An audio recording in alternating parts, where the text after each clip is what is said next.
We are told to be kind to everyone all the time, like it's the gold standard of humanity, but I'm here to tell you stop. Stop being kind to everyone, because there is a difference between being kind and being weak. There's a difference between having a good heart and giving away pieces of your soul just to keep the peace. If you're constantly making yourself smaller so others feel comfortable, listen to this closely, that's not kindness. That's self-erasure. You don't owe your smile to the person who's draining your energy. You don't owe patience to the person who's crossed your boundary for the 5th time. You don't owe harmony to those who thrive in your silence. You see, people mistake kindness for availability, and availability without limits is a recipe for burnout. It's how you lose your edge. It's how you wake up one day exhausted, resentful, and completely out of touch with who you are. There's a hidden cost to being endlessly kind. You start saying yes when you mean no. You start tolerating what you'd never accept from yourself, and in doing so, you train people to expect your sacrifice as standard. That's not noble, that's dangerous. Kindness without discernment is chaos. It blurs the lines. It invites takers and teaches them that your time, your energy, your peace, it's free. But it's not. It never was. Strength is in the boundary. It's in the pause before the yes. It's in the spine that straightens when you say, that doesn't work for me. That's where real respect begins, not when you're liked, when you're clear. Protect your energy like your life depends on it, because it does. Every time you show up for someone else, you're drawing from a well, and if you keep giving without replenishing, that well runs dry. Not just for others, for yourself too. I'm not telling you to be cold. I'm telling you to be conscious. I'm not telling you to stop caring. I'm telling you to stop caring more about being liked than being respected. Because when you finally drop the mask and show up as you are, not who the world expects, you don't attract everyone, but you attract the right ones. Stop being kind to everyone. Start being real. Start being powerful. Start being you. Kindness isn't always compassion. We've grown up being told that kindness is the highest virtue, that if we can just be kind enough, patient enough, giving enough, we'll live a life of value. And for a time, that seems to work. We hold the door open, we say yes when asked for help, we smile through discomfort, and we tell ourselves we're doing the right thing, that we're being good people. But here's what no one tells you. Not all kindness is rooted in compassion. Sometimes it's rooted in fear, fear of conflict, fear of rejection, fear of not being seen as good. And when kindness is driven by fear rather than strength, it stops being noble and starts being a form of self-betrayal. True compassion is powerful, it's deliberate, it knows when to extend a hand and when to let someone fall, because growth often lives on the edge of discomfort. But what most people call kindness today, it's a reflex, it's people, pleasing in disguise, it's emotional self-defense dressed up as virtue. Think about it. How many times have you helped someone not because they needed it, but because you didn't want to feel guilty for saying no? How often do you give compliments, encouragement, even forgiveness, not out of authenticity, but because you're afraid of what withholding it might say about you? That's not compassion. That's control. That's keeping the peace externally while you rage silently inside. And let's be clear, there is a massive difference between doing the right thing and doing the easy thing that feels right in the moment. Real compassion sometimes says no. Real compassion allows others to fail. It allows them to wrestle with consequences, to face hard truths, to sit in the discomfort that catalyzes change. You don't save people by shielding them from pain. You disempower them. You stunt their growth. You become the barrier to their transformation. You see, when your kindness prevents someone from experiencing the full weight of their choices, you're not helping them, you're handicapping them. Compassion says, I love you enough to let you grow, even if that means watching you struggle. False kindness says, I'll rescue you so I don't have to watch you suffer. But there's more. Overextending kindness doesn't just harm others, it destroys you. You become the fixer, the therapist, the peacemaker in every room, and it might feel good for a while. You feel needed, admired, maybe even heroic. But over time, the cost surfaces, resentment builds. Exhaustion sets in. You start to feel invisible in your own life because your time, your energy, your identity, it's all being spent on holding up everyone else. Here's the truth. Not everyone deserves your kindness. Not everyone is entitled to your patience, your energy, your generosity. Compassion is not an open-door policy. It's a discerning gift, and you owe it to yourself and to the people who truly matter to be more selective in where you place it. The world doesn't need more nice people. It needs strong, clear, courageous people who know the difference between kindness that liberates and kindness that enables. It needs people willing to stand in uncomfortable truths rather than smooth them over with empty smiles. So if you're going to be kind, make it powerful, make it intentional, make sure it's not costing you your truth, because kindness without boundaries isn't compassion, it's a slow form of self-erasure.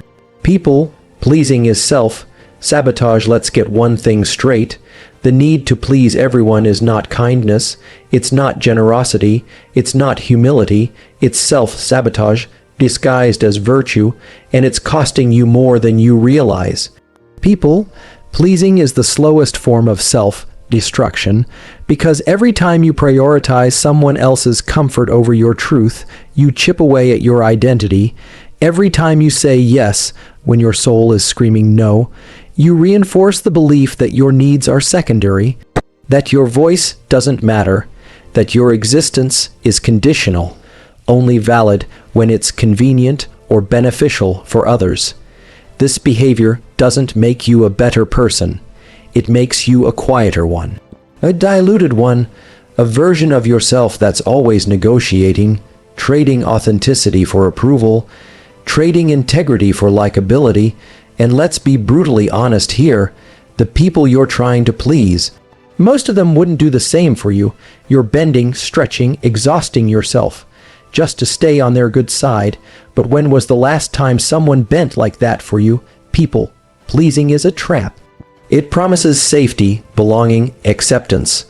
But in reality, it delivers exhaustion, resentment, and identity loss. It's a form of emotional codependency where your sense of worth is tied to the reactions of others. If they're happy, you're safe. If they're disappointed, you're in danger. That's not connection. That's emotional slavery. And the cruelest part, you end up being invisible, not because no one sees you, but because you never show them the real you. You show them a version that's been edited, filtered, and polished for their comfort.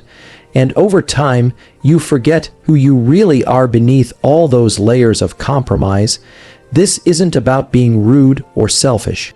This is about being whole. This is about having a spine. It's about realizing that your value doesn't come from how many people like you, but from how deeply you know, love, and respect yourself. Let me say it louder for the ones in the back. Not everyone's opinion matters. Not everyone deserves access to your time, your energy, or your emotions.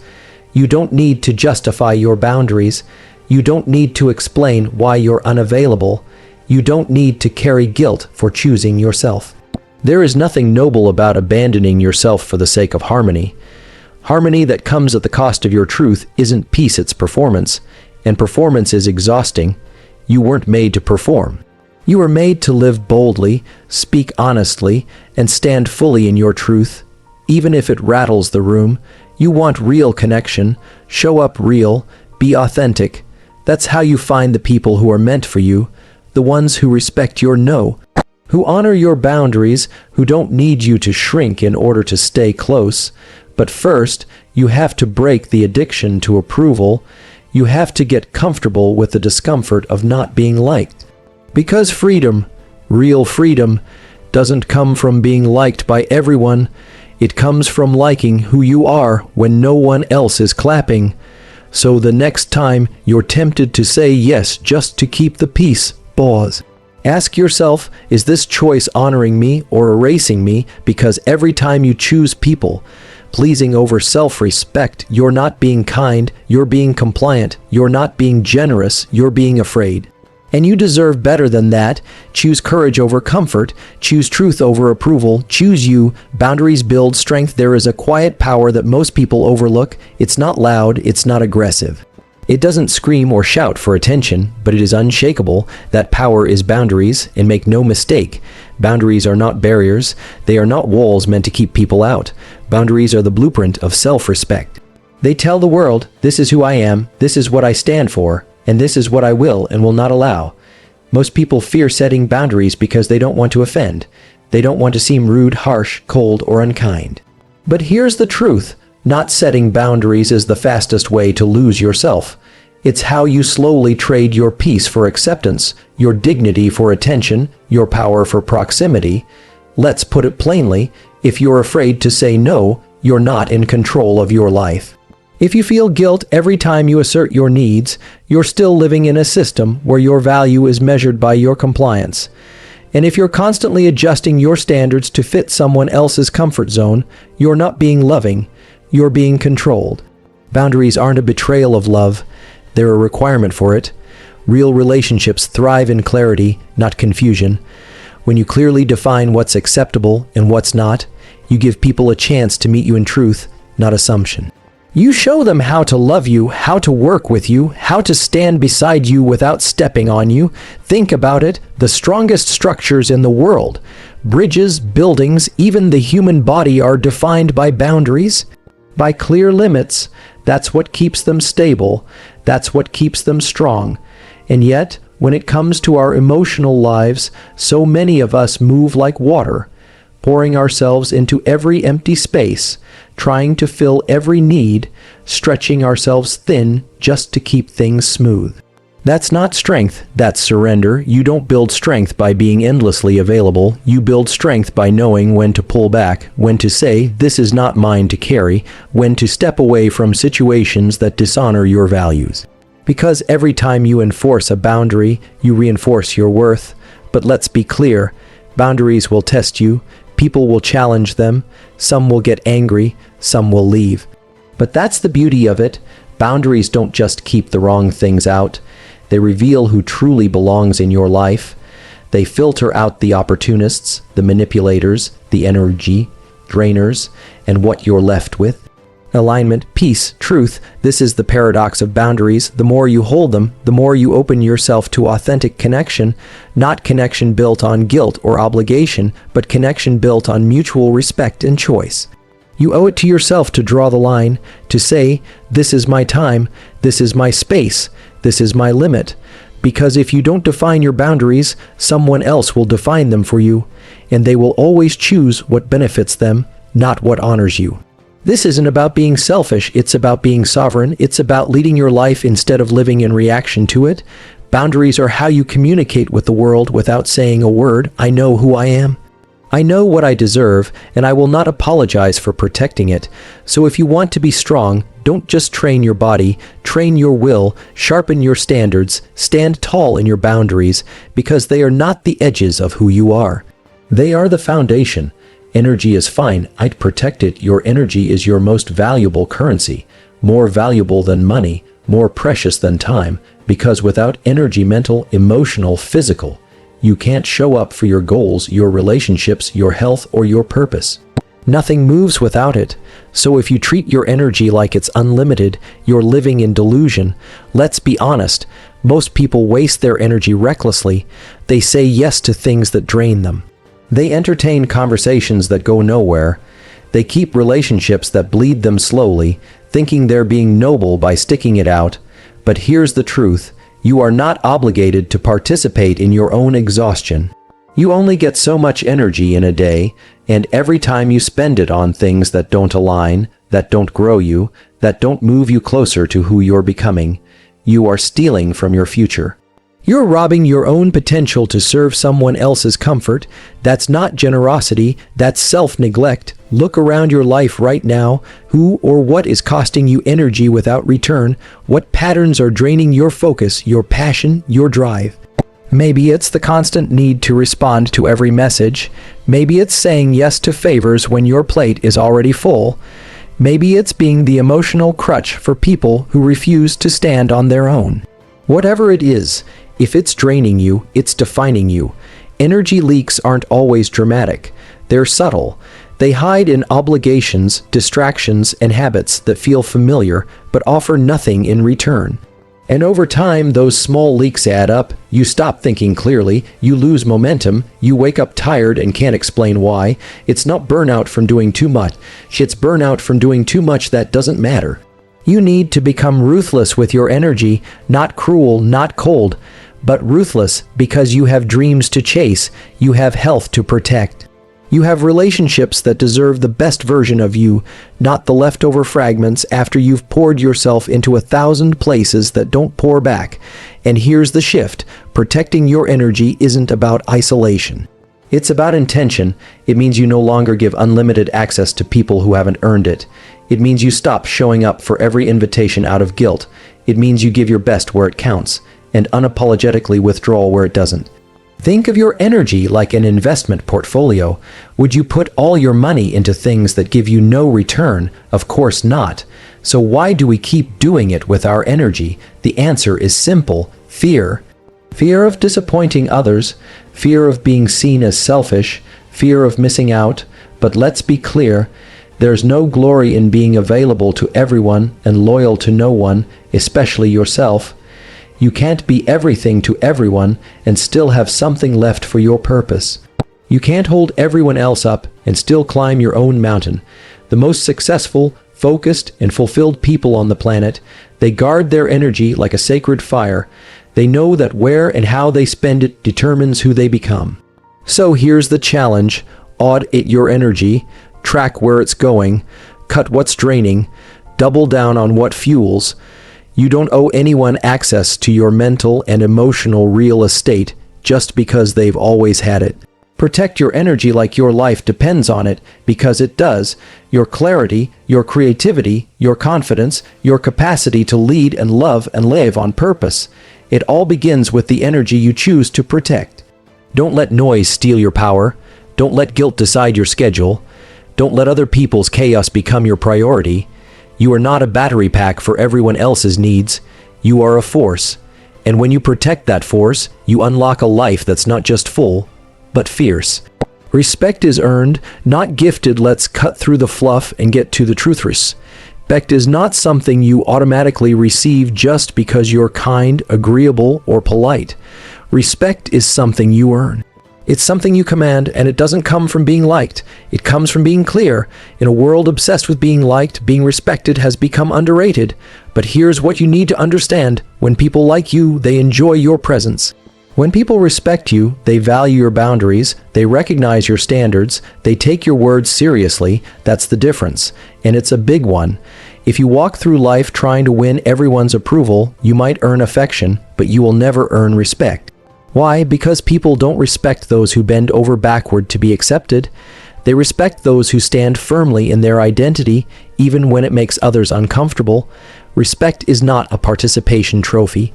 It's not handed out because you show up with a smile or go the extra mile for others. It's built through the uncomfortable moments, when you speak up instead of staying silent, when you say no without justifying it, when you hold a boundary even when it costs you attention, opportunity, or popularity. Look at your life right now. Are people respecting you or just tolerating you? Are they honoring your time and presence?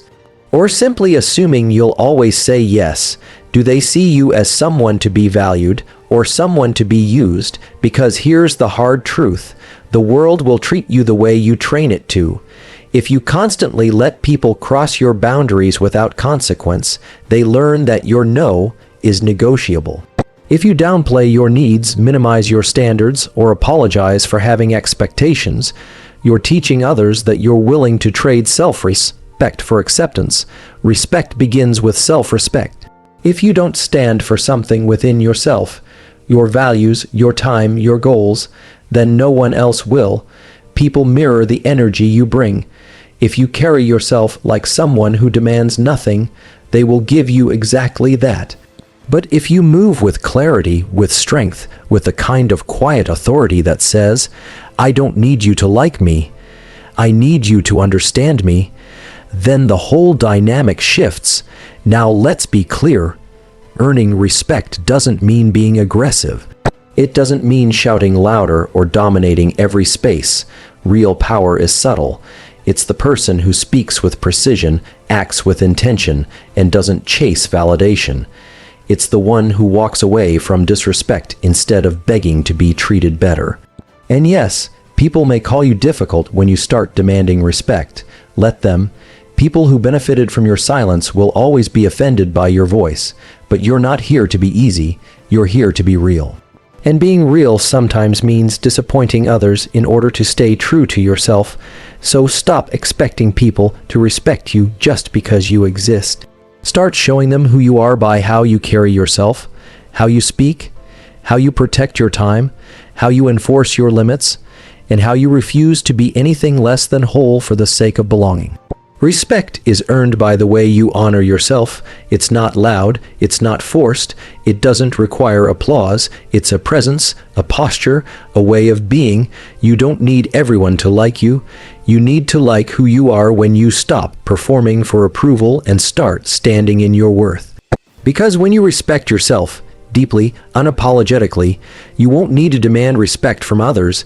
They'll feel it the moment you walk in the room, and so, here's where it all comes together. You've been taught to be nice, to be agreeable, to be the peacekeeper, to say yes when you mean no, to tolerate more than you should, to give more than you have, to stay quiet when your voice is begging to be heard, and maybe you thought that was strength.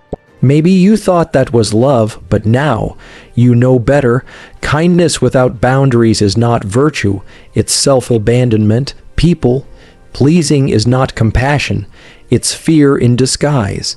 Giving away your energy, your time, your self-respect for the sake of being liked isn't noble, it's a slow erosion of your identity. You were not born to be everyone's safe space, you were born to be true, to be whole, to be you. Uncut, unedited, and unafraid. Stop being kind to everyone at the expense of yourself. Stop calling it love when it's really a lack of boundaries. Stop calling it humility when it's really self-erasure. And stop calling it connection when it only exists on the condition that you remain silent and small. Start standing up. Start choosing your truth over their comfort. Start protecting your energy like your future depends on it, because it does. Set boundaries that speak louder than any speech. Earn your own respect before you ever ask for it from anyone else. And for once, let authenticity be your compass, not approval. Because when you stop being kind to everyone, you start being loyal to yourself. And that's when everything changes. That's when you begin to walk differently, speak differently, live differently, not with arrogance, but with alignment, with fire in your eyes, purpose in your step, and power in your voice.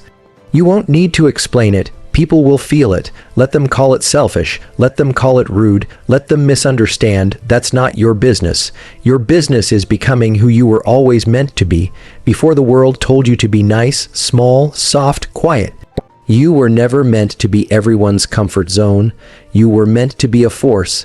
Now go become one.